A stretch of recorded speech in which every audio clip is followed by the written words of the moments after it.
আজি আমি ট্ৰিকোনোমেট্ৰিক টেবুলৰ যিখন চাৰ্ট থাকে সেই চাৰ্টখন মনত ৰাখিবলৈ এটা ট্ৰিক আমি ব্যৱহাৰ কৰিম। চ' আমি পোনপ্ৰথমতে আমি সাইন থিটাৰ ভেলুটো আমি জানিব লাগিব, অৰ্থাৎ মনত ৰাখিব লাগিব যে সাইন 0 ডিগ্ৰীত হয় 0, 30 ডিগ্ৰীত হয় 1/2, 45 ডিগ্ৰীত হয় 1/√2 আৰু 60 ডিগ্ৰীত হয় √3/2, 90 ডিগ্ৰীত হয় 1, অৰ্থাৎ এই ভেলুটো এইকেইটা ভেলু আমি প্ৰথমতে মনত ৰাখিব লাগিব। এনেকৈ আমি কস থিটাৰ ভেলুটো পটকৈ লিখিব পাৰিম। সাইন থিটাৰ যিকেইটা মান আছে সেইকেইটা আমি ৰিভাৰ্ছ আপত, অৰ্থাৎ শেষৰটো প্ৰথমত লিখিম, তাৰপিছত এনেকৈ ওলোটাকৈ আমি লিখি আহিম। লিখিলে আমি কস থিটাৰ ভেলুকেইটা পাম।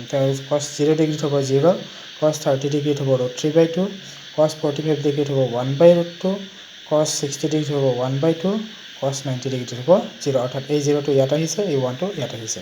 ওলোটাকৈ লিখিলে আমি কস থিটাৰ ভেলুটো পাওঁ।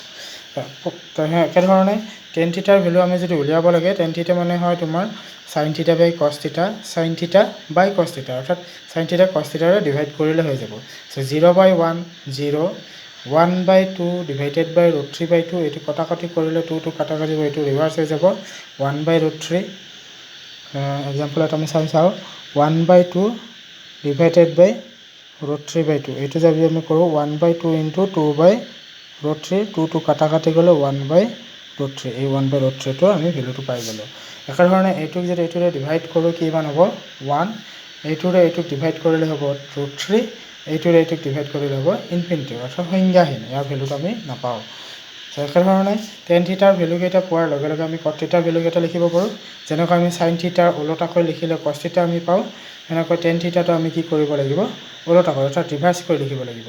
শেষৰটো আগত, আগৰটো শেষত লিখিব লাগিব। যেনেকৈ এইটো ইয়াতে, এইটো ইয়াতে, এইটো ইয়াতে, এইটো, অৰ্থাৎ কট 0 ডিগ্ৰীত হ'ব ইনফিনিটি, কস 30 ডিগ্ৰীত হ'ব √3, তেনেকৈ আমি মানবিলাক পাই যাওঁ। এনেধৰণে চেক থিটাৰ ভেলুটো যদি উলিয়াব লাগে, চেক থিটাটো হয় 1/cos থিটা, অৰ্থাৎ ইয়াক যদি ৰেচিপ্ৰকেল লওঁ, ৰেচিপ্ৰকেল হ'লে 1ৰ ৰেচিপ্ৰকেল হ'ব 1, √3/2 ৰেচিপ্ৰকেল হ'ব 2/√3, 1/√2 ৰেচিপ্ৰকেল হ'ব √2, 1/2 ৰেচিপ্ৰকেল হ'ব 2, 0 ৰেচিপ্ৰকেল হ'ব ইনফিনিটি।